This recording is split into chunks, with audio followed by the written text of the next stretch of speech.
وعلى آله وأصحابه.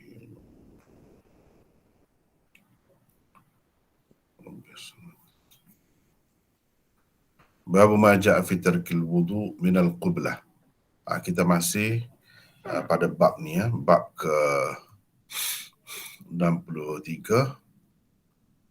Bab tidak perlu berwudu kerana kucupan atau ciuman. Kita dah bincang banyak dah tentang apa yang Imam Tirmizi kemukakan di sini, termasuk hadisnya yang ke-86 dan 87, 86, 87 gitu ya. Yaitu haddatsana Qutaibah wa Hannad wa Quraib wa Ahmad bin Mani' wa Mahmud bin Ghailan wa Abu Ammar al-Husain bin Hurayth قال وحدثنا وكيع عن الأعمش عن حبيب بن أبي ثابت عن عروة عن عائشة أن النبي صلى الله عليه وسلم قبل بعض نسائه ثم خرج إلى الصلاة ولم يتوضأ قال قلت من هي إلا أنت قال فضحكت. Bermaksud Imam Tirmizi dengan sanadnya meriwayatkan daripada Aisyah, kata beliau bahawa sesungguhnya Nabi SAW pernah mencium salah seorang isterinya. Setelah itu baginda keluar bersolat di masjid dengan tidak berwuduk lagi. Kata Urwah, aku pun berkata kepadanya, siapa lagi isteri Nabi SAW itu kalau bukan engkau? Ini kalau bukan makcik. Urwah berkata, maka beliau, ini Aisyah, tertawa atau tergelak. Qala Abu Isa wa qad ruwiya nahwu hadha an ghairi wahid min ahli al-ilm من أصحاب النبي صلى الله عليه وسلم والتابعين وهو قول سفيان الثوري وأهل الكوفة قالوا ليس في القبلة وضوء وقال مالك بن أنس والأوزاعي والشافعي وأحمد وإسحاق في القبلة وضوء وهو قول غير واحد من أهل العلم من أصحاب النبي صلى الله عليه وسلم والتابعين. Abu Isa berkata hadis yang sama maknanya dengan hadis ini telah diriwayatkan daripada ramai ahli ilmu dari kalangan sahabat Nabi sallallahu alaihi wasallam dan tabi'in. Itulah pendapat Sufyan Ats-Tsauri dan ulama Kufah, kata mereka tidak perlu berwudu kerana mencium. Malik bin Anas, Al-Auza'i, Syafi'i, Ahmad dan Ishaq pula berpendapat perlu berwudu kerana mencium. Itu juga merupakan pendapat ramai ahli ilmu dari kalangan sahabat Nabi sallallahu alaihi wasallam dan tabi'in. Kemudian Imam Tirmizi, mana sini dah panjang nota ni.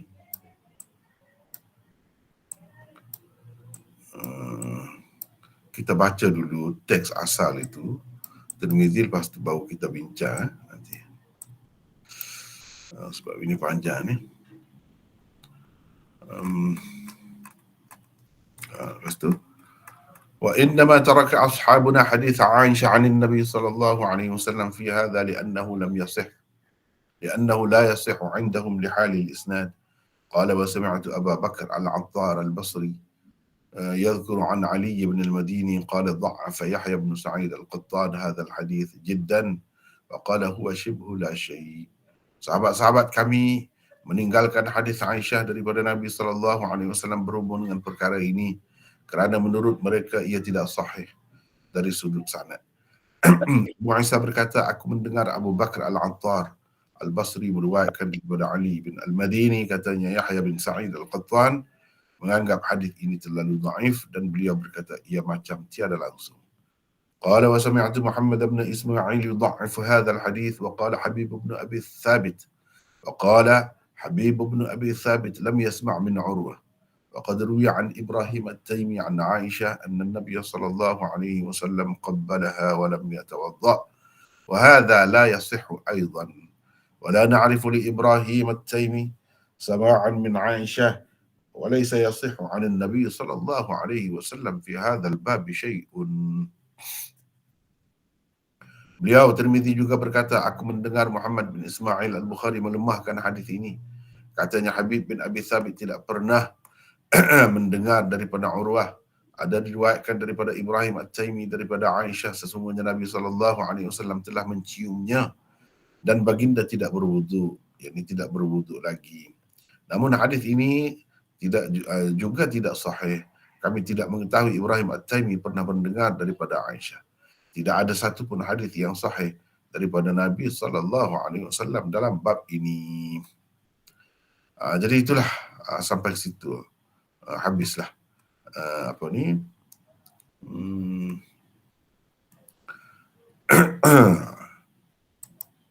habislah perbincangan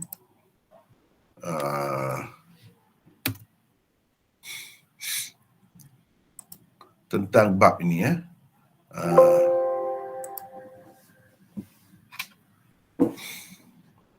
Habislah perbincangan tentang bab ke-61 ni. Itulah sebab kita dah mulakan sebelum ni. Sebahagian daripadanya kita telah bincangkan, cuma tinggal sebahagian saja lagi yang belum kita bincangkan. Hari ini nak bincang yang selebihnya lah. Yang telah kita bincang itu saya tidak nak ulang lagi dah. Banyak dah kita bincang ya. Jadi hari itu kita berhenti pada mana ya?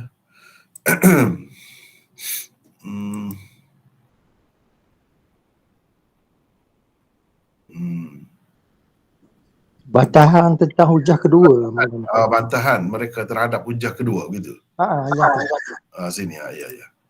Kita berhenti di situ. Saya pun tanda di situ juga ya. Jadi yang sebelum tu kita dah bincang dah.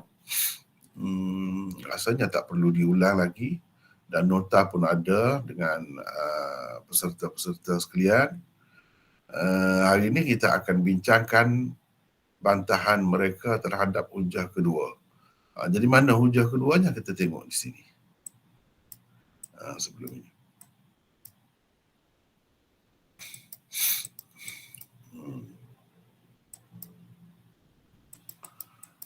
Ini hujah kedua. Hujah pertamanya kita dah bincang dah. Hadis ke-86 yang dikemukakan oleh Tirmizi di bawah tajuk bab ke-63 di atas. Ia diriwayatkan daripada Aisyah. Hadis kedua ini hujah kedua lah. Imam Tirmizi pun ada, tadi kita dah baca tadi di hujung tadi, dia ada sebut juga yang ni. Yang ni pun dia sebut tidak sahih juga. Jadi ini hujah kedua ni. Hadis Abi Rawq daripada Ibrahim At-Taimi daripada Aisyah. Lafaznya ialah anna Nabi sallallahu alaihi wasallam kana yuqabbilu ba'da al-wudu thumma la yu'idu al-wudu atau qalat yusalli. Sesungguhnya Nabi sallallahu alaihi wasallam selalu mengucup atau mencium setelah berwudu. Kemudian beliau tidak berwudu lagi, atau kata Aisyah, kemudian beliau bersembahyang, yakni dengan tidak berwudu lagi. Ini dah ada situ, saya dah tulis itu rujukannya. Itulah yang kedua. Jadi bantahan orang yang tidak bersetuju dengan pendapat golongan yang mengatakan tak batal air sembahyang dengan sebab bersentuhan antara lelaki dan wanita. Ini hujah orang yang kata tak batal itu. Jadi orang yang kata batal, dia bantah lah. Dia bantah. Itulah yang kita nak bacanya hari ini, nak bincang. Lepas tu apa pula jawapan daripada pihak yang mengatakan tak batal wuduk tu? Imam Tirmizi dah sebut dah. Yang ni tidak sahih, kata dia. Baik, kita tengok. Ni bantahan mereka terhadap hujah kedua. Hujah kedua, golongan yang mengatakan bersentuhan antara lelaki dan wanita tidak membatalkan wuduk sama sekali dengan apa cara sekalipun, dibantah oleh pihak-pihak yang tidak bersetuju dengan mereka dengan dua alasan. Dua alasan. Sebab apa mereka tak terima hujah ini. Mereka tidak menganggapnya hujah pun. Yang pertama dengan sebab kedhaifan Abu Rawq. Itulah yang disebut oleh Tirmizi, yang terdapat di dalam sanadnya. Kata mereka dia seorang perawi dhaif menurut Yahya bin Ma'in dan lain-lain. Yang kedua, Ibrahim At-Taimi tidak mendengar apa-apa hadis daripada Aisyah. riwayatnya daripada Aisyah semuanya secara mursal, maknanya tidak secara langsung lah. Demikian kata para huffaz termasuk Bukhari, Tirmizi, Abu Dawud, Yahya bin Sa'id Al-Qattan dan lain-lain. Mana tokoh-tokoh besar berkata begitu. Kata Al-Baihaqi, kami telah mengemukakan semua riwayat berhubung dengan perkara ini di dalam Al-Khilafiyat dan telah menyatakan tentang kedhaifannya. Hadis yang sahih daripada Aisyah ialah tentang kucupan atau ciuman orang yang sedang berpuasa sebenarnya. Jadi bagi mereka ini kekeliruan. Asalnya Nabi dalam keadaan berpuasa cium Aisyah ataupun isterinya yang lain, dan puasanya tidak terbatal dengan sebab mencium itu. Asalnya kata mereka itu saja. Tetapi perawi-perawi ini jadi bertukar cerita. Dia kata tak batal wuduk pula kerana mencium isteri dalam keadaan berwuduk. Itu kesilapan lah, kata mereka, kesilapan perawi-perawi. Perawi-perawi dhaif pula, ini kata Baihaqi, perawi-perawi dhaif pula meriwayatkannya untuk tidak perlu berwuduk kerana kucupan atau ciuman. Jadi yang sebenar ceritanya tidak batal puasa dengan ciuman itu, mencium isteri atau isteri mencium suami pada bulan puasa atau pada ketika salah seorangnya berpuasa atau kedua-duanya berpuasa. Ini cerita tentang puasa, bukan cerita tentang wuduk batal atau tidak batal. Jadi, tapi perawi-perawi ini jadi terkeliru, fahamlah kira-kiranya. Mereka kata begitu. Baik, dua alasan yang dikemukakan di atas sebagai bantahan terhadap hujah kedua itu telah dibentangkan juga oleh Imam An-Nawawi di dalam kitabnya Majmu' Syarhul Muhadzab. Jawapan kepada bantahan mereka terhadap hujah kedua, orang yang terima tu dia ada alasan dia kata tidak, tak keliru. Itu baik kita baca. Satu, mendhaifkan hujah kedua kerana di dalam sanadnya ada Abu Rauq, nama sebenarnya ialah Atiyah bin Al-Harith, tidak tepat, kata mereka. Kerana sebenarnya tiada siapa pun mendhaifkannya. Pula dah. Begitulah. Imam Ahmad berkata tentangnya tidak mengapa dengannya. Ibnu Ma'in berkata dia salih. Abu Hatim berkata saduq. Ibnu Abdul Bar berkata, para ulama Kufah berkata dia thiqah. Tiada siapa pun yang mentajrihkannya. Ibnu Hibban pula menyenaraikannya sebagai salah seorang perawi thiqah. Jadi kalau dia tu perawinya tidaklah tinggi sangat pun, tidaklah perawi yang menepati syarat Bukhari, tidaklah perawi sahih pun, tetapi paling tidak dia ni perawi hasan. Dengan kata la ba'sa bihi, dengan kata dia salih, dia ni saduq, dan para ulama Kufah kata dia thiqah. Ini kata-kata ni memberi kekuatan, memberi nilai kepada dia. Paling tidak dia ni perawi hasan. Kalau sudah perawi hasan, hadis ini hasan. Bila hasan sudah boleh dipakai untuk hukum, kata mereka. Jadi sebenarnya tidak ada orang yang itu. Jadi kekeliruan lah, kekeliruan. Yang kedua, alasan hadis itu mursal kerana ia diriwayatkan oleh Ibrahim At-Taimi secara mursal. Ini yang disebut oleh Tirmizi tadi, yang ni alasan kedua ni, daripada Aisyah. Sedangkan hadis mursal tidak boleh dijadikan hujah juga, tidak benar. Ini kerana hadis mursal perawi thiqah juga hujah menurut ketiga-tiga imam mazhab fiqh terbesar umat Islam, Abu Hanifah, Malik dan Ahmad. Imam Syafi'i juga berhujah dengan hadis mursal jika ia disokong dengan hadis musnad. Hadis mursal yang lain, kata-kata sahabat atau pendapat kebanyakan ahli ilmu. Imam Syafi'i juga guna juga hadis mursal. Tidak kata hadis mursal ni secara mutlak tertolak terus, tidak. Jadi apa salahnya kalau mereka pakai hadis mursal pun? Mereka kata itu tidak tertolak lah hujah itu dengan alasan hadis itu mursal semata-mata. Yang ketiga, memang benar tidak sabit Ibrahim At-Taimi mendengar secara langsung daripada Aisyah, itu betul. Tetapi berdasarkan satu riwayat Ad-Daraqutni, Ibrahim menerima hadis itu daripada ayahnya. Dan ayahnya lah yang menerimanya secara langsung daripada Aisyah. Perlu diingat, sanad Ibrahim At-Taimi daripada ayahnya adalah salah satu sanad utama Sahih Bukhari dan Sahih Muslim. Ni. Apa ni?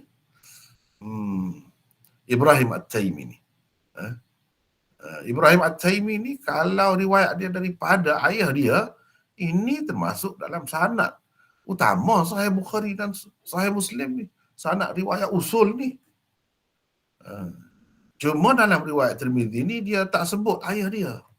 Di situ macam putus. Kalau begitu sanad hadis ini tidak lagi terputus. Maka ia juga hadis mausul dan muttasil. Tidak lagi hadis mursal. Kalau macam tu berdasarkan saluran riwayat Ad-Daraqutni. Lihat sanadnya yang dikemukakan oleh Ad-Daraqutni dan apa kata beliau tentang sanad itu di dalam sunannya. Ni cuba tengok ni.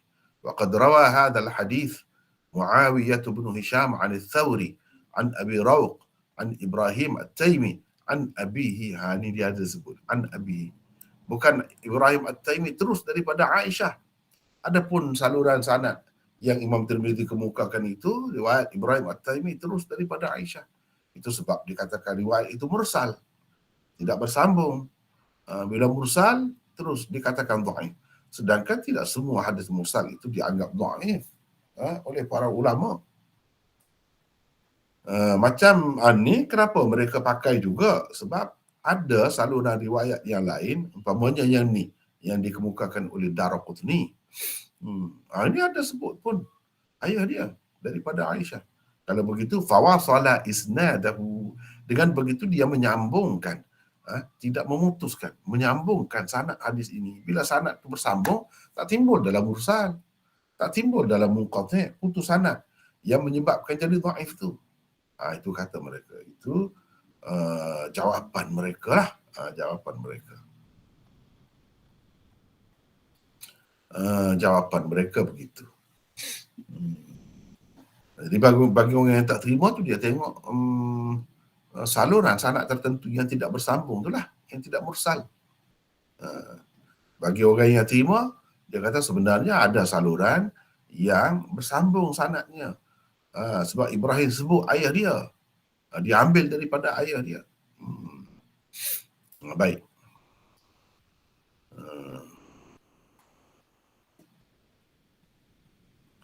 Itulah secara ringkas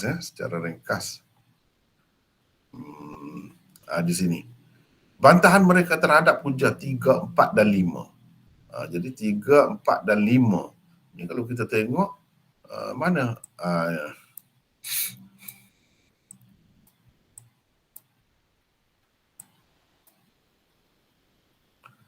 ni hujah 3, 4 dan 5 ni.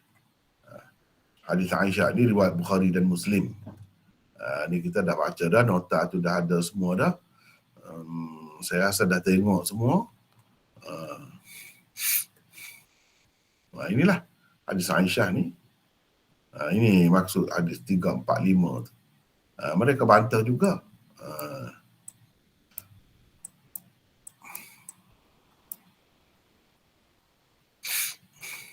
Apa bantahan mereka?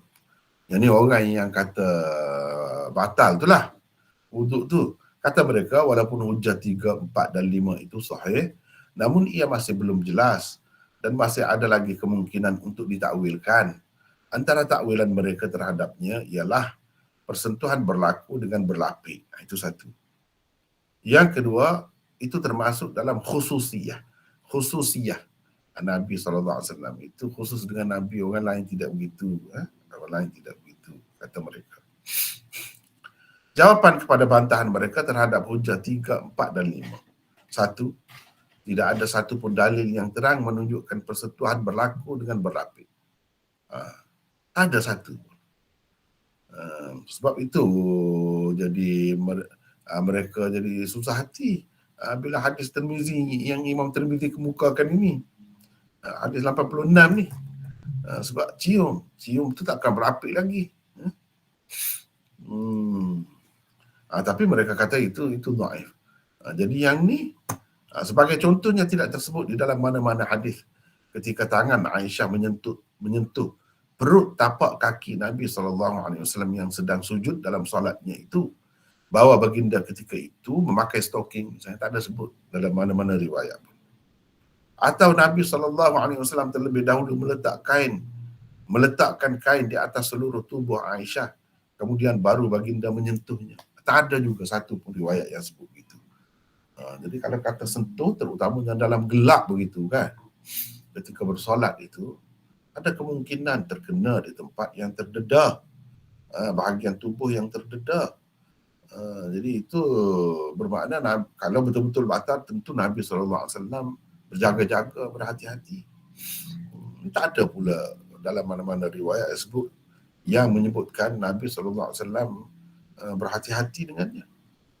Yang kedua, jika menyentuh wanita atau bersentuhan kulit dengannya benar-benar membatalkan wudhu, dan kemungkinan tersentuh mana-mana bahagian anggota Aisyah yang terdedah tanpa ditutupi kain pula besar, kerana beliau sedang tidur dalam bilik yang gelap gelita, tidak berlampu.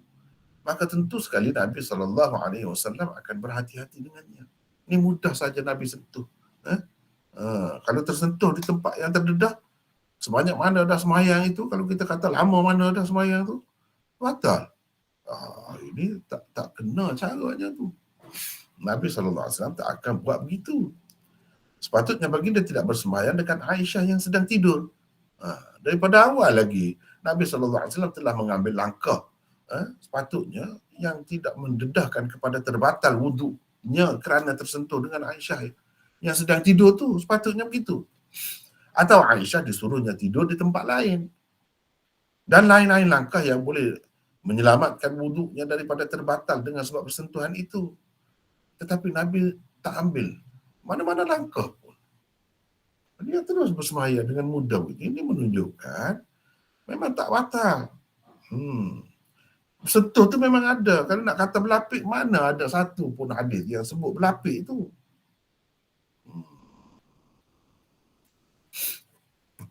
Atau Nabi SAW pada ketika itu pakai sarung tangan kalau misalnya. Tak ada sebut. Yang ketiga, menganggap masuk dalam khususiyah Nabi SAW juga tidak terbatal wuduknya walaupun bersentuhan kulit dengan isterinya, langsung tidak bernilai. Jadi bagi ulama-ulama mereka tak mahu pakai. Memandangkan khususiyah tidak sabit tanpa dalil yang terang. Kalau kita nak kata khusus ni mesti ada dalil yang terang. Ia disebut oleh Nabi, ini saya, untuk saya, atau saya sahaja, saya lain, berbeza dengan kamu misalnya. Adakah pernah Nabi SAW kata begitu? Jawabnya tidak ada. Tidak ada. Habis di situ ya. Lepas tu hujah-hujah golongan kedua. Golongan kedua yang mengatakan bersentuhan antara lelaki dan wanita membatalkan wuduk juga mempunyai hujah tersendiri. Di bawah ini dikemukakan beberapa hujah terpenting mereka. Jadi mereka pun ada hujah juga. Yang pertama, Al-Quran. Allah berfirman. Ini panjang ni, panggil ayat wudhu ataupun ayat tayammum. Ya ayyuhalladzina amanu idza qumtum ila as-salah faghsilu wujuhakum wa aydiyakum ila al-marafiq wamsahu bi ru'usikum wa arjulakum ila al-ka'bayn wa in kuntum junuban fattahharu wa in kuntum marda aw ala safar aw jaa ahadun minkum minal gha'it aw lamastumun nisa. Ini tempat saya garis. Inilah tempat pegangannya, dalilnya, hujahnya. Aw lamastumun nisa falam tajidu ma'an fatayammamu sa'idan tayyiban famsahu biwujuhikum wa aydikum min. Ini dalam Al-Maidah ada min. Dalam An-Nisa tidak ada min. Ma yuridullahu liyaj'ala 'alaikum min haraj walakin yuridu liyutahhirakum wa liyutimma ni'matahu 'alaikum la'allakum tashkurun. Jadi panjang terjemahannya itu. Wahai orang-orang yang beriman, apabila kamu hendak mengerjakan sembahyang padahal kamu berhadas kecil, maka berwuduklah, iaitu basuhlah muka kamu dan kedua belah tangan kamu meliputi siku dan sapulah sebahagian dari kepala kamu dan basuhlah kedua belah kaki kamu meliputi buku lali dan jika kamu junub beradas besar maka bersucilah dengan mandi dan jika kamu sakit tidak boleh kena air maksudnya atau dalam perjalanan atau salah seorang dari kamu datang dari tempat buang air atau kamu sentuh perempuan sedang kamu tidak mendapat air untuk berwudu dan mandi maka hendaklah kamu bertayamum dengan tanah debu yang bersih iaitu sapulah mukamu dan kedua belah tanganmu dengan tanah debu itu. Allah tidak mahu menjadikan kamu menanggung sesuatu kesusahan, tetapi Dia berkehendak membersihkan kamu dan hendak menyempurnakan nikmatnya kepadamu supaya kamu bersyukur. Jadi atau kamu sentuh perempuan. Ini. Aula mastumun nisa atau kamu sentuh perempuan. Perkataan lamastum menurut mereka sama saja dengan lamastum, berarti menyentuh. Terutamanya apabila diambil qiraat Hamzah dan Kisai yang memang membaca dengan lamastum atau lamastumun nisa gitu. Ya seharusnya dijadikan sebagai penjelas kepada qiraat lamastum. Jadi sepatutnya yang ini kata dia jadi penjelas kepada lamastum itu. Sebab ini ada qiraat juga. Kalau begitu firman Allah ini menunjukkan menyentuh wanita juga termasuk dalam perkara yang membatalkan wudu. Itu kata mereka. Ini yang pertama. Yang kedua, hujah mereka di dalam Sunan Tirmizi dan lain-lain tersebut satu riwayat yang menyatakan ada seorang lelaki telah mencium seorang wanita. Lalu dia menyesali perbuatannya dan pergi menghadap Rasulullah sallallahu alaihi wasallam untuk menebus kesalahannya itu. Fa amarahu an yatawadda'a wa yusalli. Maka Nabi sallallahu alaihi wasallam menyuruhnya berwudu dan bersalat. Kata mereka hadis ini menunjukkan mencium wanita membatalkan wudu. Yang ketiga, hujah lagi beberapa hadis mauquf daripada sahabat-sahabat Rasulullah sallallahu alaihi wasallam. Sebahagiannya dikemukakan oleh Imam Malik di dalam Muwatta'nya dan sebahagian yang lain pula terdapat di dalam kitab-kitab seperti Musannaf Ibnu Abi Syaibah, Musannaf Abdul Razzaq dan lain-lain. Itu hujah mereka. Ini antaranya hujah mereka. Yang paling banyak sebenarnya yang ketiga ni, bahagian ketiga ni. Saya tidak sebutlah, kalau nak sebut panjanglah sahabat ni, ini riwayat dia, sahabat ni, ini riwayat dia. Dan banyak juga daripadanya yang sahih. Jadi maknanya panduan daripada sahabat itu ada. Gitu. Baik, bantahan terhadap hujah satu. Hujah satu ni ayat tadilah. Aula mastumun nisa.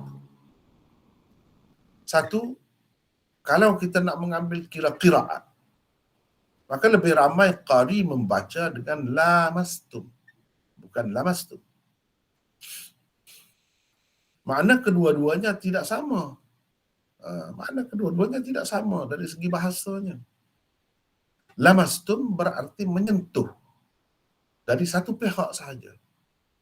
Lamastum pula berarti bersentuhan.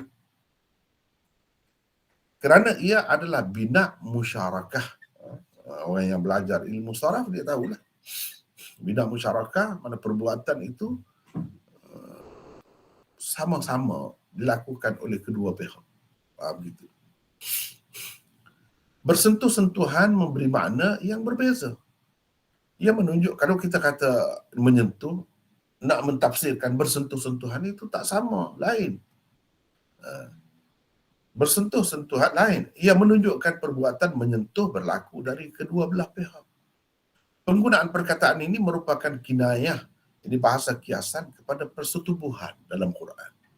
Dan dalam bahasa Arab banyak sekali digunakan perkataan ini sebagai bahasa kiasan untuk menunjukkan persetubuhan. Persetubuhan. Bukan semata-mata menyentuh itu saja. Itu makna lamastum. Kalau mereka kata lamastum tu sepatutnya kita tafsirkan, kita jelaskan maknanya dengan qiraat lamastum. Maka pihak yang membantah juga boleh berkata, kamu tu sepatutnya pakai lamastum ni sebagai penjelas kepada qiraat kamu tu. Sebab yang ni lebih ramai. Yang ni lebih ramai. Dan dari segi bentuknya tak sama.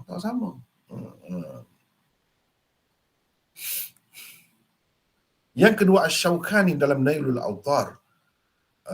Ini jilid 1 muka surat 215. Dan Amir Yamani di dalam Subulus Salam menulis bahawa menurut Ibnu Abbas ini yang didoakan oleh Rasulullah secara khusus agar Allah mengurniakan kepadanya kefahaman yang mendalam tentang agama dan tafsir Quran. Apa Ibnu Abbas itu tafsir? Perkataan lamastum di dalam ayat tersebut berarti jama'tum, kamu bersetubuh. Atau kamu bersetubuh. Itu yang ditafsirkan oleh Ibnu Abbas. Ibnu Abbas itu seorang tokoh. Mereka kata sebelah sana pun ramai juga sahabat yang mentafsirkan itu dengan makna bersentuh-sentuhan sahaja. Begitulah, benda ni memang khilaf pun kan. Yang ketiga, jika dipakai qiraat lamastum sekalipun, kalau kita pakai lamastum sekalipun, ia masih belum jelas sebenarnya menunjukkan persentuhan semata-mata, bersentuh kulit semata-mata. Tetap juga makna kinayahnya bersetubuh boleh dipakai. Kalau kata lamastum pun, makna bersetubuh masih boleh kita pakai. Sebab apa? Kerana itulah Ibnu Abbas juga berdalil dengan firman Allah yang lain yang juga menunjukkan arti bersetubuh, bukan bersentuhan kulit semata-mata. Padahal di situ tak ada pun gunakan perkataan dalam bentuk bina musyarakah. Tak ada pun. Tapi Ibnu Abbas gunakan ayat itu dengan makna bersetubuh juga. Sama maknanya dengan bersentuh tu. Atau menyentuh itu. Lihat firman Allah berkenaan di bawah ini. Ini. Min qabli an tamassuhunna. Tamassuhunna. Ya ayyuhalladzina amanu idza nakahtumul mu'minat ثم طلقتموهن من قبل أن تمسوهن فما لكم عليهن من عدة تعتدونها فمتعوهن وسرحوهن سراحا جميلا gitu. وسرحوهن سراحا جميلا.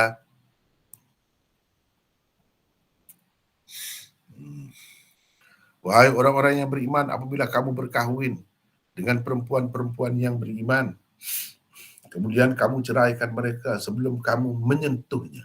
Di sini menyentuhnya. Maka tiadalah kamu berhak terhadap mereka mengenai sebarang iddah yang kamu boleh hitungkan masanya. Maknanya perempuan itu tidak tidak ada iddahnya, tidak perlu beriddah. Oleh itu berilah mut'ah, yang ini pemberian sagu hati kepada mereka, dan lepaskanlah mereka dengan cara yang sebaik-baiknya. Baik, di sini tamassuhunna atau menyentuhnya, di sini tiada khilaf di kalangan ulama tentang perkataan menyentuhnya yang tersebut di dalam ayat ini berarti bersetubuh. Orang yang kata batal air sembahyang bersentuh-sentuhan pun di sini mereka kata maknanya bersetubuh. Tak ada siapa pun yang pakai dengan makna menyentuh biasa, menyentuh saja begitu. Ini berarti perkataan itu terpakai dengan makna kinayahnya. Ini bahasa kiasannya. Di sini makna bersetubuh. Perkataan mas dan lams sama saja makna asalnya, iaitu menyentuh. Jadi kalau kita kata lamastum pun boleh juga kita kata di situ dipakai dengan makna kiasannya. Di dalam Al-Quran dan hadis ia selalu juga dipakai dengan makna persetubuhan. Walaupun bukan lamastum pun, Lamastum ataupun mas sentuh dipakai dengan makna kinayahnya ataupun bahasa kiasannya, iaitu bersetubuh.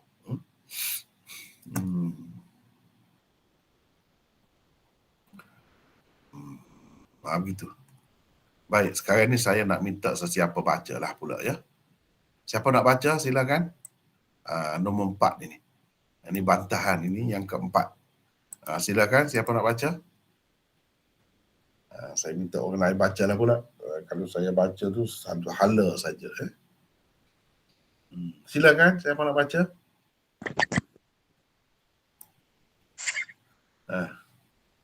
Ya. Siapa ni? Ya, saya aja Maulana. Siapa? Saya Firdaus, Indonesia. Firdaus, silakan. Jika lamastumun nisa dipakai dengan arti menyentuh wanita, yakni istri-istri dengan tangan, maka hukum tayamum untuk orang yang berjunub atau berhadas besar tidak akan sabit lagi berdasarkan Al-Quran. Karena menyentuh dengan tangan juga merupakan hadas kecil. Berbeda keadaannya kalau Anda menerima lamastumun nisa, itu berarti kamu bersetubuh. Karena ia memang merupakan hadas besar. Kalau begitu sabitlah hukum tayamum untuk kedua-dua hadas kecil dan hadas besar di dalam Al-Quran. Tafsiran ini lebih meluaskan lagi cakupan makna Al-Quran, dan itulah yang selayaknya dengan Al-Quran. Firman Allah, Ja'a ahada minkum minal ghaid. Ja'a ahadum minkum minal ghaid. Mengisyaratkan hadas kepada hadas kecil. Firman Allah, lamastumun nisa, pula mengisyaratkan kepada hadas besar. At-Tabari di dalam tafsirnya setelah menceritakan pendapat kedua golongan yang tersebut berkata, antara kedua pendapat itu yang betul ialah pendapat orang yang berkata maksud Allah dengan firman-Nya aula mastumun nisa itu ialah mastumun nisa itu ialah bersetubuh, bukan menyentuh dan lain-lain.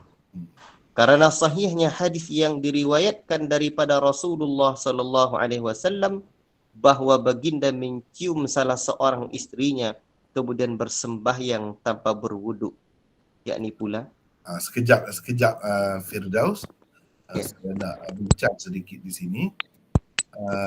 Imam Tirmizi mengatakan tak ada satu pun yang sahih, kan? Tadi kita dah baca tadi. Cuba tengok di sini. Kemudian yang Imam Tirmizi bawakan hadis Urwah tu, katakan Urwah Al-Muzani. Padahal kita dah bincang sebelum ni, Urwah itu ialah Urwah bin Az-Zubair. Jadi dia meriwayatkan daripada makciknya. Kalau kita kata Urwah Al-Muzani itu pelik. Macam mana Aisyah boleh ketawa di hadapan, tergelak di hadapan orang asing, orang ajnabi. Itu nampak sangat tidak sopan, tak sesuai dengan isteri Nabi SAW. Dan kalau Urwah itu Urwah Al-Muzani, tidak sepatutnya dia berkata begitu kepada Aisyah. Tentu sekali isteri Rasulullah yang dilakukan begitu oleh baginda, tiada orang lain melainkan kau sendiri. Dia tak akan kata begitu kerana beradab dengan isteri Rasulullah SAW. Dan kita telah bincangkan bahagian itu sebelum ini. Dah terbukti bahawa Urwah itu Hafiz Ibn Hajar sendiri pun kata selayaknya ialah Urwah bin Az-Zubair, anak saudara kepada Aisyah, bukan orang asing. Jadi patutlah dialog tu macam tu bunyinya. Kemudian dia sebut ketawa, macam mana dia nampak ketawa? Kalau bukan kalau orang asing mesti dia berhijab, bertutup mukanya, tak akan nampak ketawa itu. Macam mana Urwah Al-Muzani nampak? Apalagi Urwah Al-Muzani diketahui semua memang tak sempat bertemu dengan Aisyah pun. Macam mana dia nak nampak ketawa? Kalau kata dia sempat pun, dia tak akan nampak. Sebab Aisyah berhijab. Fas'aluhun min wara'i hijab. Dalam Quran dah ada situ sebut dah panduannya. Bagaimana kita berinteraksi dengan isteri Rasulullah sallallahu alaihi wasallam. Jadi hadis itu yang sesuainya diriwayatkan oleh Urwah bin Az-Zubair. Kalau Urwah bin Az-Zubair meriwayatkan, tak ada masalahnya. Itulah sebab di sini At-Tabari kata hadis ini sahih.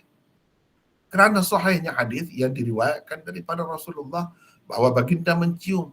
Inilah hadis inilah yang dimaksudkan. Hadis inilah yang dimaksudkan. Jadi At-Tabari menterjihkan pendapat yang mengatakan tak batal itu. Kalau kita kata la mastumun nisa itu maksudnya menyentuh saja, bermakna tidak sabit. Macam saya sebut di sini, tidak sabit berdasarkan Al-Quran hukum tayamum untuk orang yang berhadas besar. Begitu panjang ayat yang kita baca tadi kan. Cuba tengok ni sekali lagi. Ini rupanya semua ini untuk orang yang berhadas kecil saja. Sesuaikah dengan Quran yang penuh dengan balaghahnya, bahasanya luar biasa. Sepatutnya di sini adalah hukum untuk kedua-dua tu. Untuk orang yang berhadas kecil, kalau tak ada air atau tak boleh guna air, maka bertayamum boleh. Orang yang berhadas besar pula macam mana? Sama juga, bertayamum juga. Tayamumnya sama juga kan, sama juga, bukan perlu berguling-guling di dalam debu, dalam tanah itu. Tak perlu begitu. Seperti mana untuk mengangkat hadas kecil, tayamum untuk mengangkat hadas besar pun sama juga. Itu maksud ayat ini. Kalau kita kata la mastumun nisa ini juga berbicara tentang hadas kecil, bermakna tak adalah bagi orang yang terima begitu, dia kata orang yang berhadas besar juga perlu bertayamum dalam keadaan tak ada air, itu berdasarkan hadis. Hadis saja. Tak ada Quran.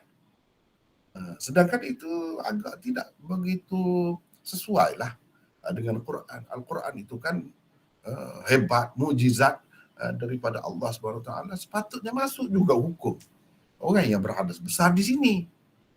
Sebab cara tayamumnya sama, nak cerita cara tayamumnya sama.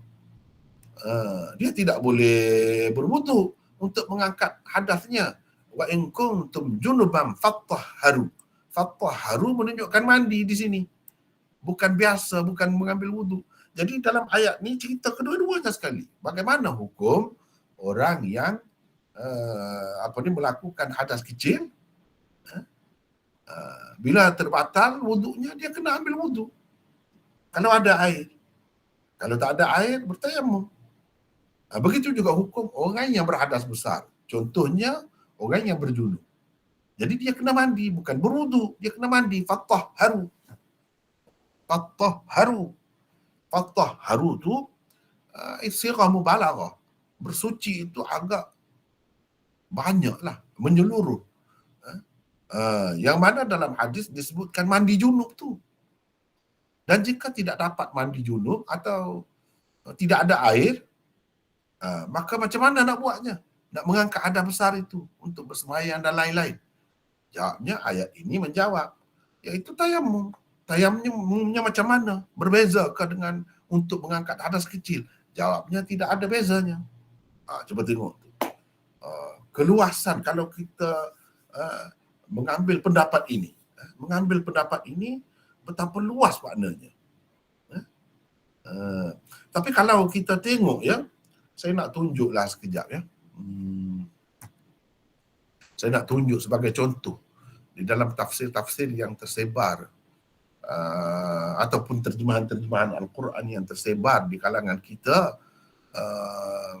kadang-kadang dia terlalu terikat dengan sesuatu mazhab.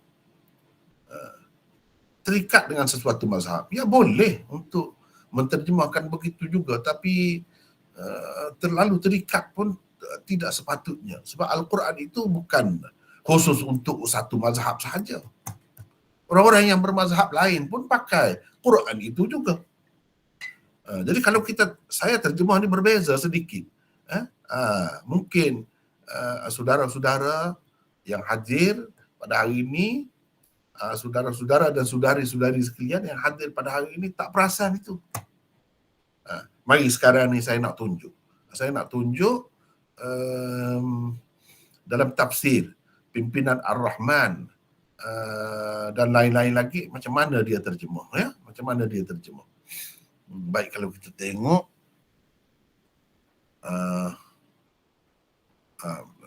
kita cari, ya. Tengok Syamilah dulu. Bukan, tak perlu. Di sini sudah ada dah kan. Maidah ayat 6. Maidah ayat 6. Saya nak tunjuk, ya. Cara nak tunjuknya kena buat ini, ya. Sekejap.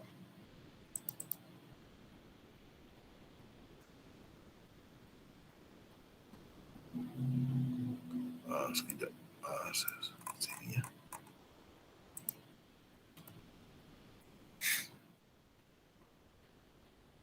Ayat.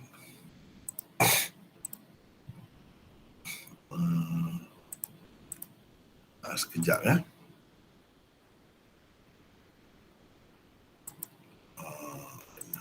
Maidah ayat 6.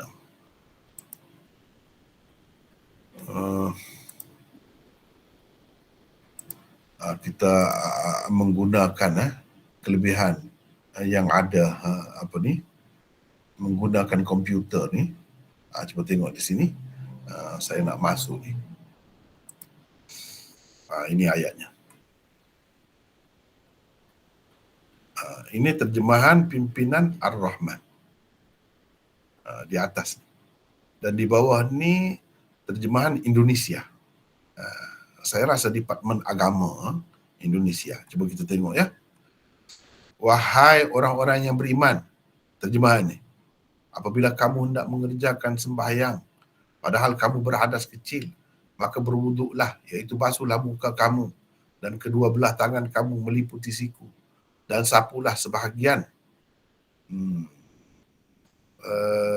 Dia banyak lagi perbincangan sebenarnya di sini, tapi kita tidak nak pergi ke situ lagi. Jadi disebut meliputi siku. Ini pun masih ada pertikaian lagi. Sebab dalam ayat ini disebut ilah. Hingga. Jadi mungkin tidak termasuk siku. Walaupun memasukkan siku sekali tentulah lebih baik, tentulah lebih cermat. Tetapi ada di antara ulama yang berpendapat begitu. Sebab itu saya kata ini lebih terikat dengan satu mazhab. Sapulah sebahagian dari kepala kamu. Sebahagian dari kepala kamu. Dan basuhlah kedua belah kaki kamu meliputi buku lali. Dan jika kamu junub berhadas besar, maka bersucilah dengan mandi wajib. Dan jika kamu sakit tidak boleh kena air, atau dalam pelayaran, atau salah seorang dari kamu datang dari tempat buang air, atau kamu sentuh perempuan sedang kamu tidak mendapat air untuk berwuduk dan mandi, maka hendaklah kamu bertayamum dengan tanah, debu yang bersih. Iaitu sapulah muka kamu dan kedua belah tangan kamu.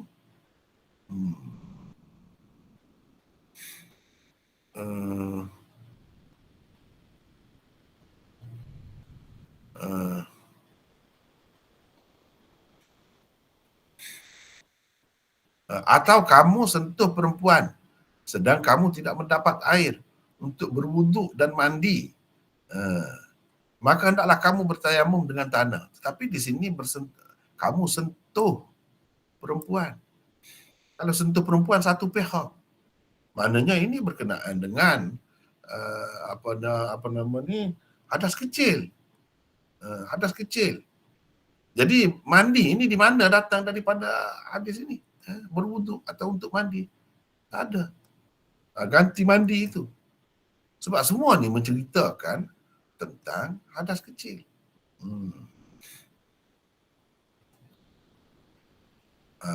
Itu.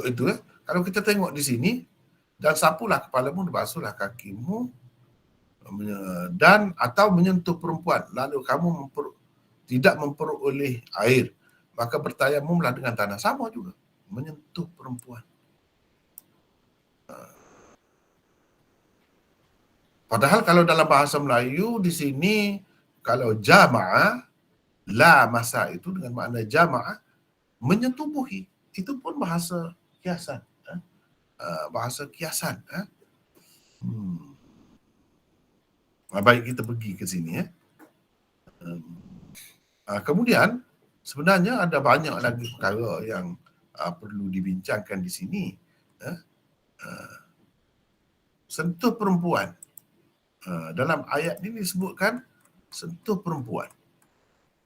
Sebab itu, ramai juga ulama yang mengatakan perempuan ni siapa? Yang dimaksudkan dengan perempuan ni. Siapa? Kalau sentuh semata-mata sentuh, maka perempuan itu luas. Tua, muda, mahram atau bukan mahram, semuanya termasuk. Dan menyentuh perempuan, luas lagi maknanya. Banyak lagi perbincangan. Sentuh di bahagian mana? Ada perbezaan pendapat pula di situ. Jadi bagaimana kita dapat menentukan berdasarkan ayat ini semata-mata bahawa perempuan ini perempuan yang bukan mahram? Kita kena guna satu dalil yang lain pula. Dalil yang lain pula. Tapi kalau kita kata bersetubuh, tentulah dengan isteri. Tentulah dengan isteri.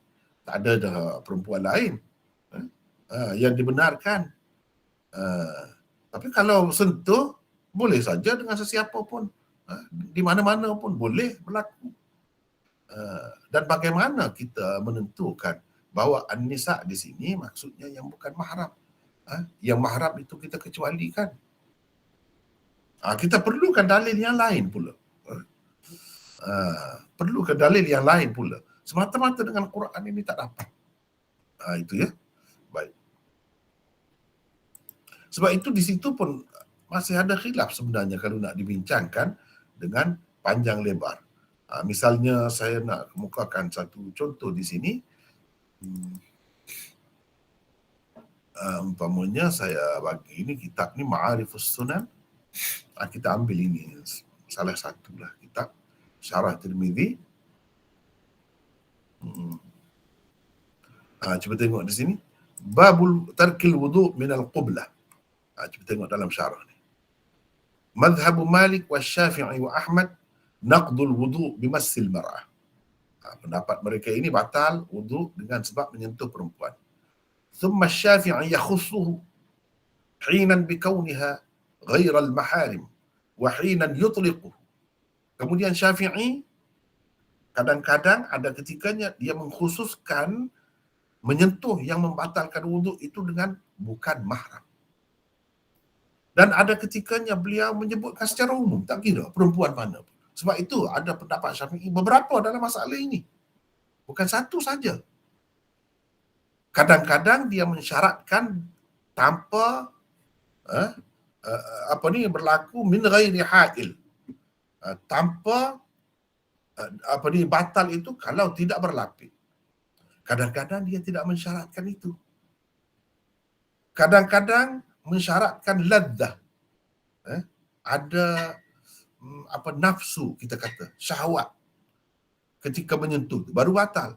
Kadang-kadang dia tidak mengkaitkannya. Ini kedudukan Imam Syafi'i sahaja. Sebab itu pendapat Imam Syafi'i pun ada beberapa dalam masalah ini. Berhubung dengan masalah terbatal wuduk orang yang disentuh. Adakah yang menyentuh sahaja batal, yang disentuh tidak batal? Di situ pun ada khilaf. Kalau dalam mazhab Syafi'i sendiri pun ada wajhan, dua wajah. Batal dan tidak batal. Walaupun kebanyakan mereka mensahihkan yang pertama, yang batal. Yang kena sentuh itu pun terbatal juga wuduknya. Kebanyakan kitab mazhab Syafi'i dan jumhur ulama Syafi'i mengatakan batal juga yang disentuh itu. Tapi bukan semua mereka sepakat juga. Untuk lihat perincian dengan lebih detail lagi, perbezaan pendapat itu dalam mazhab Syafi'i sendiri boleh dilihat dalam Syarah Muhadzab, kata dia. Tengok sini. Kalau mazhab Malik boleh tengok Bidayatul Mujtahid. Macam ni syaratnya, orang ni kata macam ni syaratnya, berbeza-beza pula tu. Tidak sama. Padahal kita kata ayat yang sama yang jadi pegangannya. Kenapa jadi tak sama? Maknanya ayat itu tak jelas, tak terang. kalau kita terima sebagai menyentuh sahaja. Tapi kalau kita terima sebagai bersetubuh, selesai masalah. Kalau mazhab Ahmad boleh tengok murni, ini dia sebut jilid 1 muka surat, apa ni dia sebut. Imam Abu Hanifah berpendapat tidak batal wudu. Dan hadis bab ini, hadis yang kita baca ni lah, hadis yang kita baca ini, bab ni adalah dalil Abi Hanifah. Tengok dalam Nasbur Rayah, dalam Uqudul Jawahir, dan lain-lain lagi. Ini dia bincang panjang di sini ya. Baik. Kita pergi balik di sini, ke sini. Yang kedua ke tadi? Di sini yang kedua. Sila baca. Firdaus sambung lagi. Di dalam Sunan Tirmizi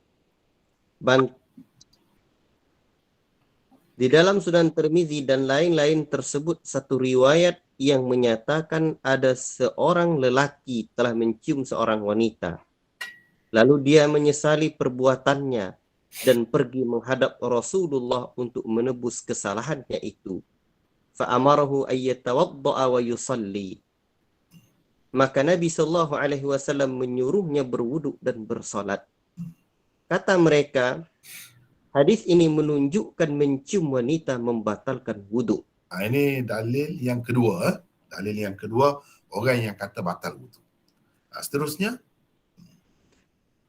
3. Beberapa hadis mauquf daripada sahabat-sahabat Rasulullah SAW sebagiannya dikemukakan oleh Imam Malik di dalam Al-Muwatta'nya, dan sebagian yang lain pula terdapat di dalam kitab-kitab seperti Musannaf Ibnu Abi Syaibah, Musannaf Abdul Razak dan lain-lain.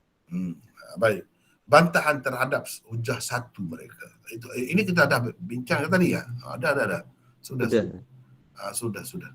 Oh, kita dah sampai sini. Bantahan terhadap hujah 2. Jadi dalam nota yang lepas tu tak ada lagi ni. Baru saya masukkan sekarang ni. Ini kalau boleh dibaca di sini ya. Boleh nampak ke Firdaus kalau baca di sini? Nampak ya? Baca. Sila baca di sini. Bantahan terhadap hujah 2 mereka. Hadis yang mereka isyaratkan itu ialah hadis di bawah ini. Qala haddatsana Abdu ibn Humaid qala haddatsana Husain al-Ju'fi an Zaidah an Abdul Malik bin Umair an Abdul Rahman ibn Abi Layla an Mu'adz bin Jabal qala atan nabiyyu sallallahu alaihi wasallam rajulun faqala ya Rasulullah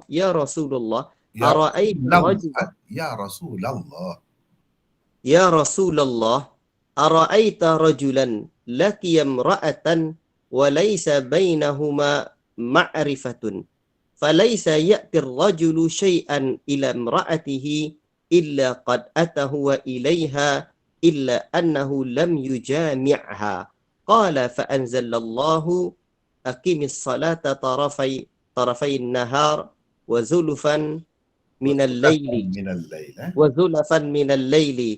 innal hasanati yudhhibna as-sayyi'ati dhalika dhikra lidh-dhakirin fa amarahu an yatawadda'a wa yusalliya qala Mu'adz faqultu ya Rasulullah ahiya lahu khassatan am lil mu'minina 'ammatan qala bal lil mu'minina 'ammatan. Ya, teruskan. Bermaksud Mu'adz bin Jabal meriwayatkan, katanya ada seorang lelaki datang kepada Nabi SAW. Dia berkata, apa katamu tentang seorang lelaki yang menemui seorang perempuan? Mereka tidak kenal satu sama lain. Tidak ada apa yang dilakukan oleh suami terhadap istrinya, melainkan dilakukannya terhadap perempuan itu. Cuma dia belum menyetubuhinya. Kata perawi, yakni Mu'adz, maka Allah menurunkan firman-Nya yang bermaksud, dan dirikanlah sembayang, wahai Muhammad, engkau dan umatmu. pada kedua tepi siang, yakni pagi dan petang, dan pada bahagian permulaan daripada waktu malam. Sesungguhnya perbuatan-perbuatan yang baik, terutama sembahyang, itu menghapuskan dosa perbuatan-perbuatan yang buruk. Itulah peringatan bagi orang-orang yang mau beringat, dalam surah Hud ayat 114. Ya. Setelah mengemukakannya, Imam At-Tirmidzi berkata, "Hadza haditsun laisa isnaduhu bimuttasil. Abdurrahman bin ibnu Abi Layla lam yasma' min Mu'adzin wa Mu'adz bin Jabal mata fi khilafati Umar wa qutila Umar wa Abdurrahman bin Abi Layla ghulamun saghirun ibnu sitti sinina wa qad rawa an Umar ورآه وروى شعبة هذا الحديث عن عبد الملك بن أمير عن عبد الرحمن بن أبي ليلى عن النبي صلى الله عليه وسلم مرسل. Bermaksud, hadis ini isnadnya tidak muttasil. Abdurrahman bin Abi Layla tidak mendengar daripada Mu'adz. Mu'adz bin Jabal meninggal dunia di zaman khilafah Umar.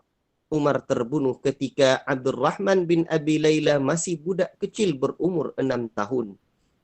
Dia ada meriwayatkan sesuatu daripada Umar dan sempat melihatnya. Syu'bah meriwayatkan hadis ini daripada Abdul Malik bin Umair daripada Abdurrahman bin Abi Layla daripada Nabi SAW secara mursal. Hadis itu hadis itu tidak layak. Hadis itu tidak layak dijadikan dalil karena beberapa sebab di antaranya. Satu ialah ia tidak sahih menurut pandangan Imam Tirmidzi sendiri. Dua, tidak jelas sebelum dia melakukan apa yang dilakukannya itu. Dia dalam keadaan berwuduk sehingga kita berkata wuduknya terbatal karena menyentuh perempuan itu. Tiga, apa yang dilakukannya lebih daripada sekedar menyentuh. Keempat, dia menceritakan apa yang berlaku di antaranya dan perempuan itu untuk sekian lama. Kelima, Rasulullah SAW menyuruh dia berwuduk dan bersalat supaya dengan dua amalan yang baik itu dosanya gugur sesuai dengan firman Allah yang baru turun kepada baginda setelah dia mengadukan halnya kepada baginda. Sekejap ya. Jadi itu ceritanya. Kalau hadis itu nak dijadikan hujah, sebenarnya Imam Tirmidzi sendiri kata hadis itu dhaif. Bila dhaif tak boleh dipakai. Kemudian kalau kita kata tidak dhaif pun, tidak jelas di sini. Duduk bercerita tentang dia tu ada wuduk ke sebelum itu. Bukan dia cerita ni sebelum dia nak pergi persembahyang dengan Rasulullah SAW, dia telah ada wuduk, lepas tu dia menyentuh perempuan itu. Bukan begitu ceritanya. Tengoklah teks ini, riwayat ini dengan jelas. Tak ada sebut pun cerita tu. Dia cuma tanya Rasulullah tentang satu orang yang begitu keadaannya. Jadi pertemuan dia dengan perempuan dia tu entah berapa lama. Tak tahu, dia bukan nak cerita pasal dia ada air sembahyang, ada wuduk atau tidak ada sebelum dia melakukan itu. Cuma bila dia pergi mengadu hal kepada Rasulullah SAW, Rasulullah dah nampak dia tu menyesal. Dan dia mencari jalan bagaimana nak menghapuskan itu kesalahan dia, dosa dia tu. Lalu sesuai dengan itu Allah turunkan firman Allah ini. Cuma tadi saya tak terjemah tadi bahagian ini. Kata Mu'adz, maka saya pun bertanya, wahai Rasulullah, adakah ini khusus untuknya atau untuk orang-orang mukmin sekaliannya? Jawab Nabi SAW, bahkan ini umum untuk sekalian orang Islam. Beginilah ayat ini, bukan untuk dia saja. Siapa pun yang kalau melakukan kesalahan, dosa boleh terhapus apabila ia melakukan kebaikan. Jadi kebetulan pada ketika itu Rasulullah SAW nak bersolat. Dia suruhlah ambil wuduk dan pergi sembahyang. Sebab solat itu, begitu juga wuduk, memang antara khasiatnya, kelebihannya ialah ia menghapuskan dosa. Itu sebenarnya. Orang itu pun pergi kalau boleh, bagaimana nak tahu cara menghapuskan dosa dia tu. Bukan nak cerita semasa sebelum dia pergi tu dia melakukan sekali itu saja. Dan pada ketika itu dia ada wuduk. Tidak, bukan nak cerita begitu. Jadi tak bolehlah nak jadikan itu sebagai hujah. Tak kemas itu. Apalagi riwayat itu riwayat yang mursal, yang tidak bersambung. Bila tidak bersambung, dhaif. Kita boleh pakailah di situ. Itu ceritanya. Kemudian bantahan terhadap hujah 3. Bantahan terhadap hujjah 3 mereka.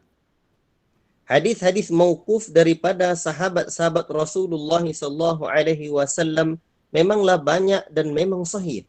Tetapi bukan semua mereka berpendapat wuduk terbatal dengan semata-mata bersentuh kulit antara lelaki dan perempuan. Ramai juga di kalangan mereka tidak berpendapat begitu. Hadis-hadis mauquf daripada mereka juga sahih dan terdapat di dalam kitab-kitab hadis. Jadi mana kalau semata-mata nak sebut sahabat, sebelah sini pun ada, sebelah situ pun ada. Jadi tak ada kelebihan sebenarnya. Tak ada kelebihan. Kalau nak kata orang-orang yang hebat, sebelah sini pun ada, sebelah sana pun ada. Dan itu memang sahih. Kedua-duanya sahih. Tetapi kalau nak berhujah dengan hujah Quran dan hadis yang marfu', itu tidak ada yang sahih. Di sebelah ini kata yang ni tak sahih. Sebelah itu pula kata yang paling kuat macam tadilah. Macam tadilah hujahnya aula mastumun nisa Quran itu. Quran itu kan hujah yang paling kuat, tapi itu masih belum jelas. Masih belum terang. Dan kalau kita terima itu makna bersentuh, bermakna Al-Quran hanya bercerita tentang tayamum untuk angkat hadas kecil sahaja. Padahal keperluan umat Islam ni bukan untuk mengangkat hadas kecil sahaja. Banyak ketika kerana banyak lagi sebab yang lain mereka perlu mandi. Seperti perempuan yang suci daripada haid misalnya perlu mandi, bukan berjunub sahaja. Banyak juga keperluan itu kepada air.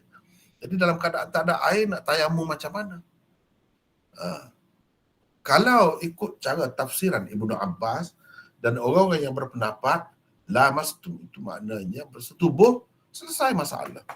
Makna Quran telah menyelesaikan kedua-dua masalah mengangkat hadas itu. Hadas kecil dan juga hadas besar. Itu lebih sesuai dengan Quran yang merupakan mukjizat. Kerana rangkuman maksud dia itu lebih meluas. Bukan sempit. Bukan kena sebahagian sahaja. Itu yang sesuai. Ya. Kemudian kalau kita nak tengok di sini, banyak lagi ya. Tak apa, kita baca dulu. Teks asal ini, Imam Tirmizi ni. Kemudian sedikit-sedikit kita beransur-ansur. Pergi lagi. Kalau tidak, nanti tak habis pula hari ini ya. Sahabat-sahabat kami. Ni. Atau sebelum ini lagi ya. Kita. Sini dah sini. Sahabat-sahabat kami meninggalkan hadis Aisyah. Siapakah maksud sahabat-sahabat kami dengan kata Imam Tirmizi ini? Di sini siapa nak baca pula? Silakan. Siapa nak baca? Firdaus, boleh rehat. Orang lain pula baca. Silakan, siapa nak baca? Saya baca Maulana. Siapa ni? Ramli. Ramli daripada mana tu? Daripada Port Dickson. Port Dickson. Teruskan. Silakan. 761 nota. 761. Maksud Tirmizi dengan katanya, sahabat-sahabat kami ialah para muhaddisin. Di dalam muqaddimah sebelum ini, penulis telah pun menjelaskan bahawa Imam Tirmizi dan semua pengarang 6 kitab utama hadis tidak bertaklid kepada mana-mana imam 4 mazhab yang popular di kalangan umat Islam. Bahkan tidak bertaklid juga kepada mana-mana imam mujtahid yang lain selain mereka. Mazhab mereka ialah mazhab Ahlul Hadis, iaitu orang-orang yang mengikut mana-mana yang sahih daripada hadis Nabi SAW. Sama ada bersesuaian dengan pendapat imam-imam mazhab yang popular ataupun tidak. Itu maksud bila Imam Tirmizi kata waqala ashabuna, begitu waqala ashabuna atau ashabuna, Jadi dia bila disebut ashabuna ni maksudnya ahlul hadis, ulama-ulama hadis. Sebab itu yang dia kemukakan contoh daripada pendapat Yahya bin Sa'id Al-Qattan, Imam Bukhari, itu yang dikemukakan pendapat. Kalau dia ni sebut sahabat-sahabat, kalau dia ni bermazhab Syafi'i misalnya, dia dah termasuk dah, sebelum ni dah sebut dah Syafi'i berpendapat begini-begini.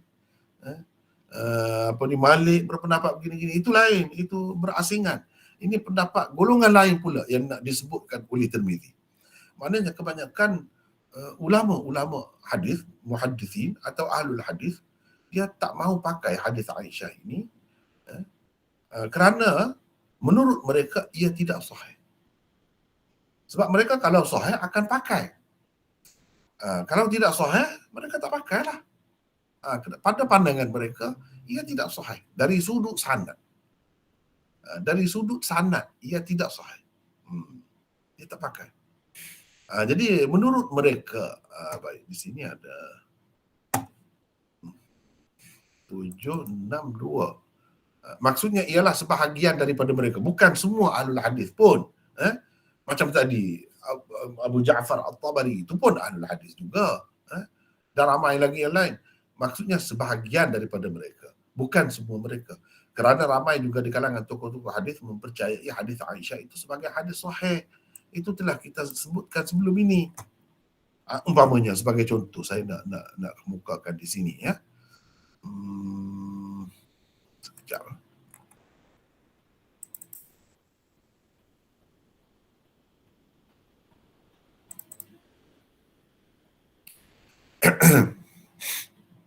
Oh, bukan ini. Sekejap. Silap. Sini. Ini ni. Yang ni.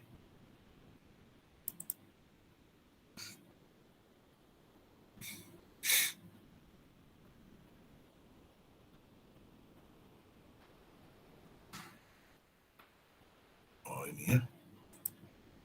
Main tak mahu. Yang ni. Cuba tengok di sini. Perbincangan ni.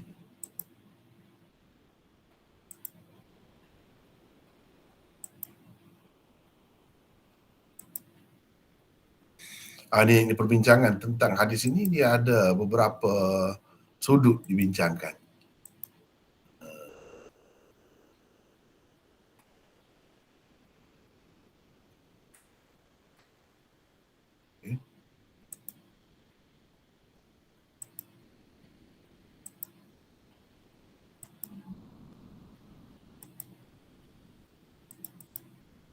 Ini yang kita dah bincang dah tu, dah masuk ke situ.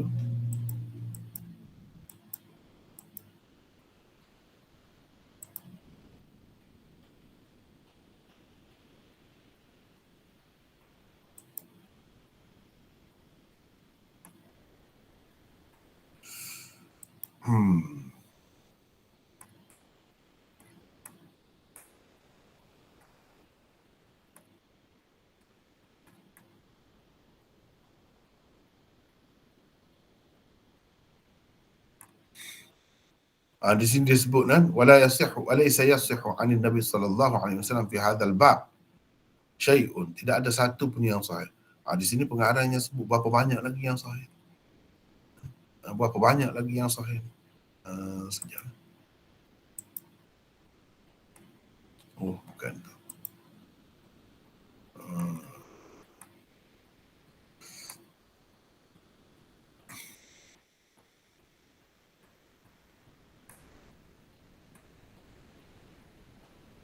Ni. Beberapa masalah yang berkait dengan hadis ini. Yang pertama tentang darjatnya, kedudukannya, taraf hadis ini. Hadis Aisyah ini hadza sahih. Sahih. Ini pun ulama hadis juga. Muhaddisin juga yang sebutnya. Cuba tengok ni berapa banyak, dalam berapa banyak kitab ni. Dalam kitab-kitab ni ada ni hadis ni.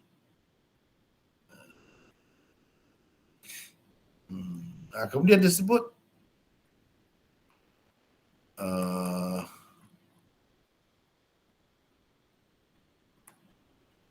panjang sedikit perbincangannya.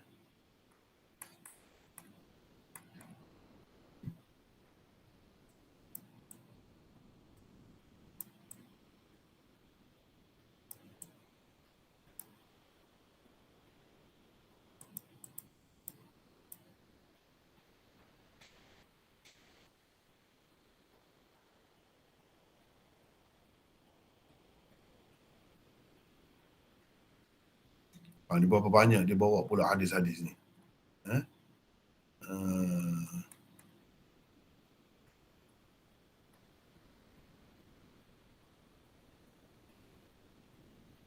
Ini semua kita dah sebut dah tadi semua ni.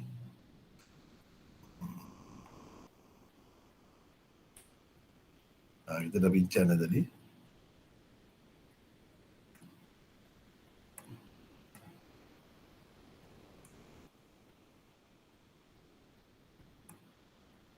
Seterusnya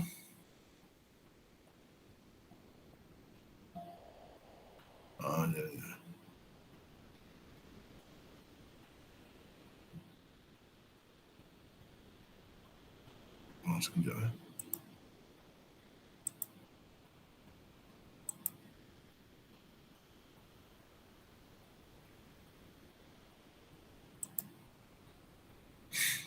وإنما ترك أصحابنا حديث عائشة عن النبي صلى الله عليه وسلم في هذا لأنه لا يصح عندهم لحال الإسناد.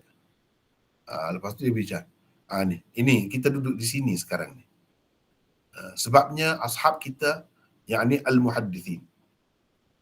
Bukan ashab kita ni mazhab mana-mana dah. Lepas tu dia sebut. Faqad sabaqa fil muqaddimah anna at-Tirmidzi bal وسائر أصحاب الكتب الستة لا يقلدون أحدا من أصحاب المذاهب الأربعة. Inilah yang kita sebut tadi. Tidak sahih عند المحدثين. والمراد بعضهم, sebahagian daripada mereka. لما سبق أن بعضهم صححه. Kerana sebelum ni telah disebut dah, sebahagian daripada mereka mensahihkannya, ramai juga yang mensahihkannya. Begitu.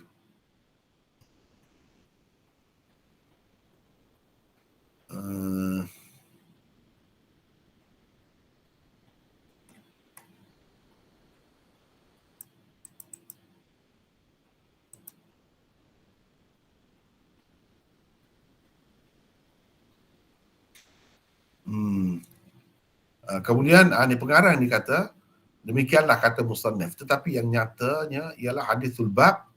Hadithul babnya hadith Aisyah diriwayatkan melalui beberapa saluran.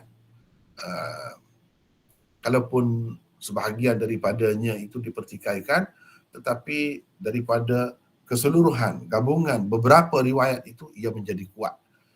Jadi kalau ada kelemahan itu pun dia dijadi tertampung lah.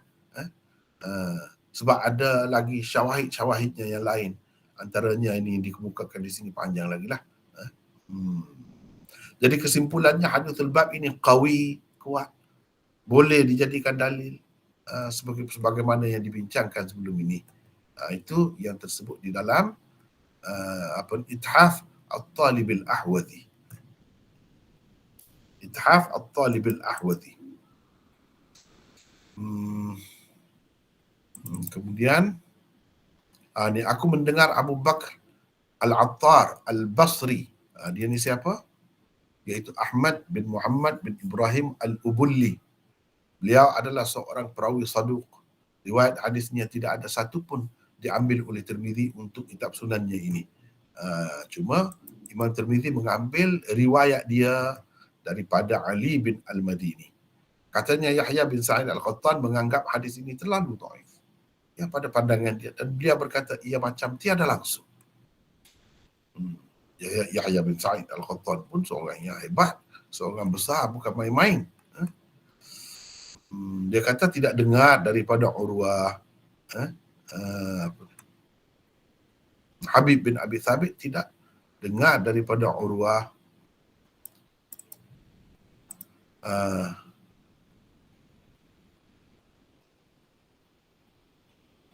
Ini siapa tadi baca tadi? Silakan sambung baca. 764. Ya.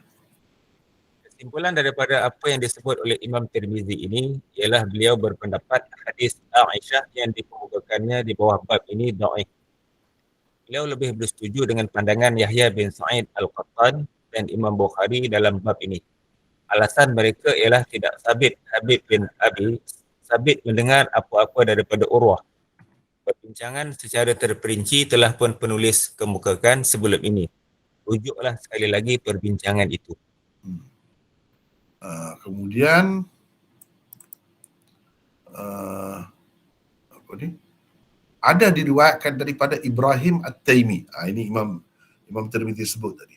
Yang saya sebutkan sebagai hujah kedua bagi orang yang mengatakan tak batal wuduk tu. Imam Tirmizi sebut juga. Imam Tirmizi kata ni. Namun hadis ini tidak sahih. Jadi siapa Ibrahim At-Taimi? Cuba tengok. Baca situ. Silakan.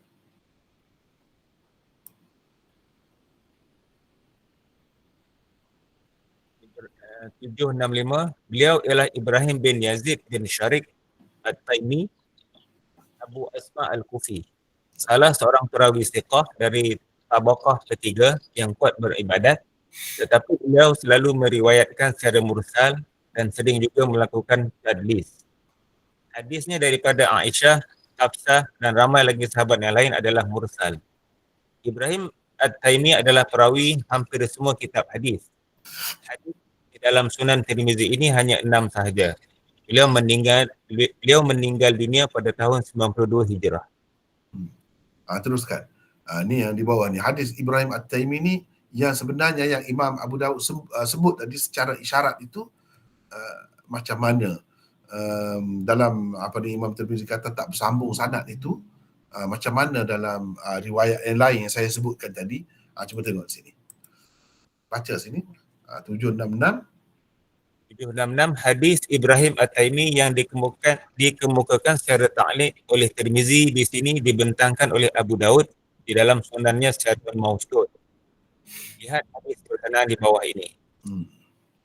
Qala haddatsana Muhammad ibn Bashir qala haddatsana Yahya Bashar.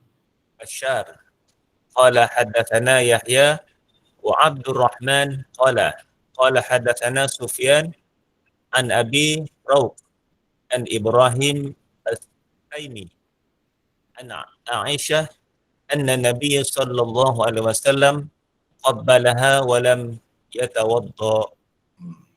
Bermaksud daripada Aisyah, sesungguhnya Nabi sallallahu alaihi wasallam telah menciumnya dan baginda tidak berwuduk lagi. Ini dalam Abu Daud. Tadi saya kemukakan sanadnya yang bersambung kan, bila kita bincang tadi, sanadnya yang bersambung tu dia ada sebut Ibrahim At-Taimi daripada ayah dia. Daripada ayah dia. Inilah Ibrahim bin Yazid bin Sharik At-Taimi. Dia riwayat daripada ayah dia. Kalau riwayat Ibrahim At-Taimi daripada ayah dia tu, itu riwayat utama dalam Sahih Bukhari, Muslim dan lain-lain. Baik, kita kembali ke atas. Namun hadis ini juga tidak sahih. Kami tidak mengetahui Ibrahim At-Taimi pernah mendengar daripada Aisyah. Tidak ada satu pun hadis dalam bab ini. Baik, 767. Teruskan baca. 767, demikianlah pandangan Imam Tirmizi berhubung dengan perkara ini.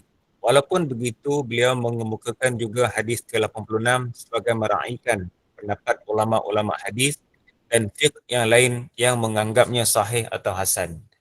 Imam Tirmizi juga mahu menyatakan satu lagi kaedah penting yang diterima pakai oleh para ulama, iaitu hadis dhaif yang meningkat naik kedudukannya kepada taraf sahih atau hasan li ghairi kerana syawahid dan riwayat-riwayat mutaba'nya yang banyak boleh juga dijadikan hujah.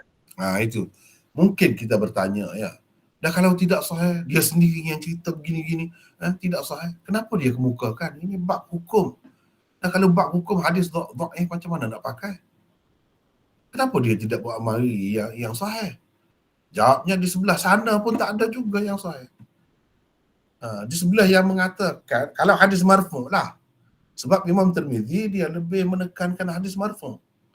Sebab itu setiap kitab dia sebut an Rasulillah sallallahu alaihi wasallam. Setiap kitab dia tu dia sebut an Rasulillah. Itu isyarat kepada fokusnya kepada hadis marfu'. Jadi kalau hadis marfu', golongan yang kata batal wuduk pun tak ada. Tak ada yang sahih, yang kukuh. Sebab tu Imam Tirmizi kata tidak ada satu pun yang sahih. Sama ada yang sebelah sana atau sebelah sini. Cuma kenapa Imam Tirmizi pilih yang ini? Dia tidak pilih yang Ibnu Abi Layla tadi, Abdul Rahman Ibnu Abi Layla tadi, tak pilih itu. Di sinilah menunjukkan Imam Tirmizi juga termasuk dalam golongan yang mengatakan tak batal wuduk. Sebab itu dia pilih hadis ini. Macam mana hadis ini boleh dijadikan alasan? Jawabnya ini jawapannya. Beliau mengemukakan juga hadis 86 sebagai meraihkan pendapat ulama-ulama hadis dan fiqh yang lain yang menganggapnya sahih atau hasan. Itu satu. Yang kedua, Imam Tirmizi juga mahu menyatakan satu lagi kaedah penting yang diterima pakai oleh ulama, iaitu hadis dhaif. Kalau kita andaikan, kita terimalah hadis ini dhaif, mengikut orang ni dia kata dhaif, orang ni kata dhaif dengan sebab ini. Apakah hadis dhaif itu tidak boleh meningkat naik kedudukannya kepada taraf sahih atau hasan li ghairi? Kerana hasan li ghairi, kerana ada syawahid dan ada riwayat-riwayat mutaba'atnya yang lain. Banyak lagi yang lain. Jawabnya boleh. Kalau boleh, sebab itulah Imam Tirmizi kemukakan juga. Ini berdasarkan syawahid, riwayat-riwayat syawahid dia yang sahih, yang lain ada, dan riwayat mutaba'at. Kemudian sahabat-sahabat pun ada yang berpendapat begitu. Sebab itu dia pilih yang ni. Dia tidak pilih yang itu. Yang kata batal itu. Dia pilih yang ni. Jadi bagi dia, kalau ada pun setakat ini pun boleh guna dah untuk fiqh. Sebab apa? Sebab ada syawahid dia dan ada mutaba'atnya. Yang mana itu sahih. Walaupun kesahihannya itu tidaklah sampai sahih menurut syarat Imam Bukhari, tak jadi masalah. Bukan syarat untuk dipakai untuk hukum ni mesti kena menepati syarat Bukhari. Itu tidak syarat. Tidak syarat sampai begitu. Kalau Imam Bukhari mempertikaikan hadis ini sebab ni perawi tidak menepati syarat dia, okey, itu mengikut pendapat dia. Orang lain ada caranya mereka sendiri. Baik, kalau kita tengok dalam kitab ni, Ma'arifus Sunan ini.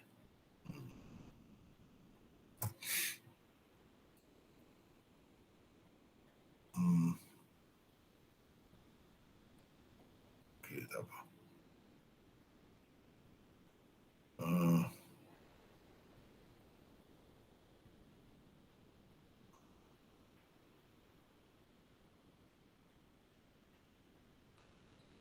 Satu sebagai tambahan di sini, apa yang disebutkan oleh Maulana Yusuf Al-Banuri, dia sebut jarhnya bi'adami sama'i Habib. Hadis ini dipertikaikan kerana dikatakan Habib bin Abi Thabit ini tak ada mendengar apa-apa daripada Ibnu Zubair. Maka jawapannya, para ulama hadis kata sabit di sisi mereka, Habib ni mendengar 4 hadis paling tidak. 4 hadis. Jadi bagi orang yang menyabitkan dia ada mendengar, itu lebih kuat lagi daripada yang tidak menyabitkan, sebab mereka tahu. Yang tidak menyabitkan sebab mereka tidak tahu.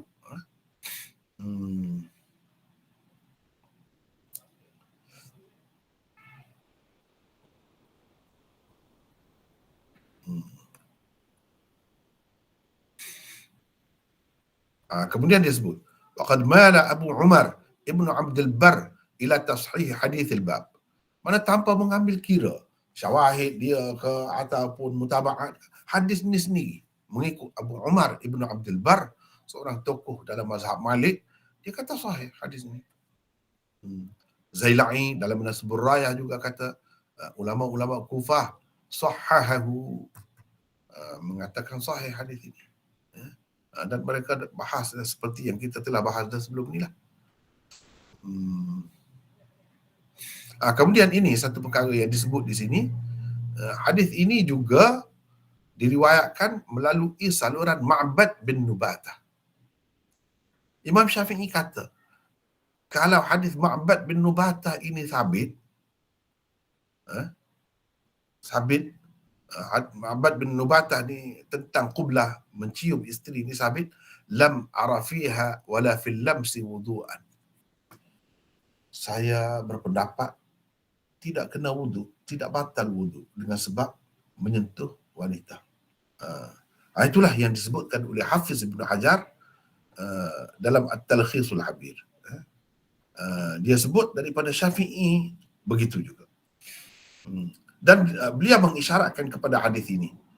Dia kata waqala Syafi'i rawa Ma'bad bin Nubatah an Muhammad bin Amr bin Atha an Aisyah.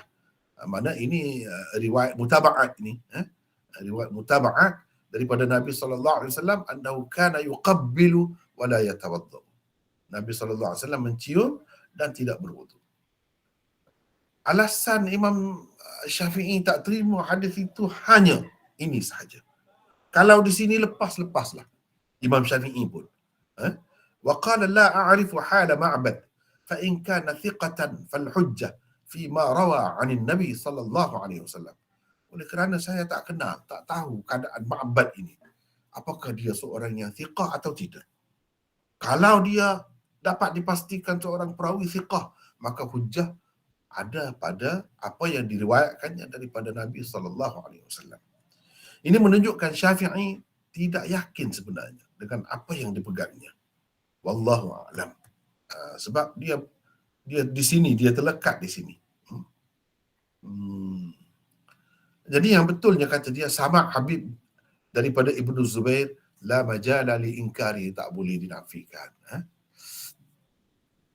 Qala Syekhuna ni maksudnya Maulana Anwar Shah Kashmiri, wali hadithil bab tariqani sahihan.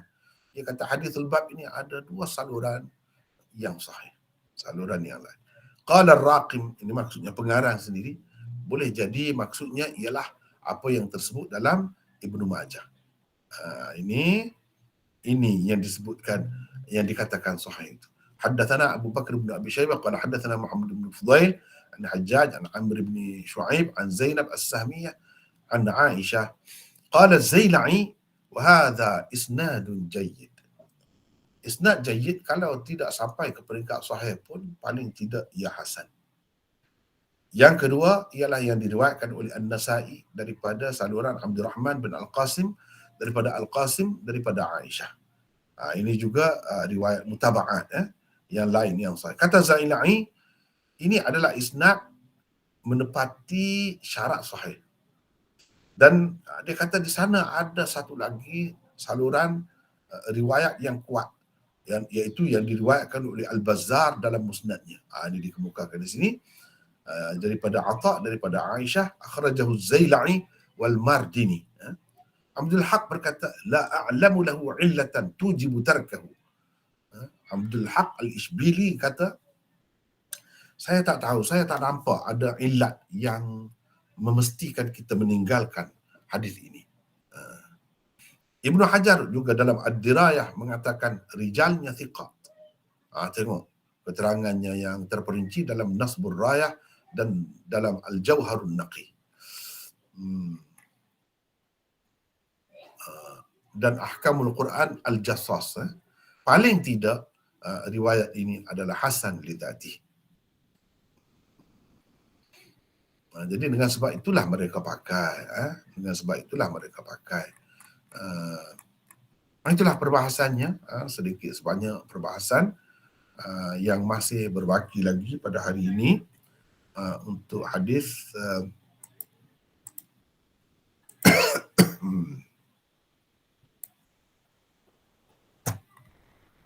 untuk hadis bab ini, tarkil wudu minal qiblah,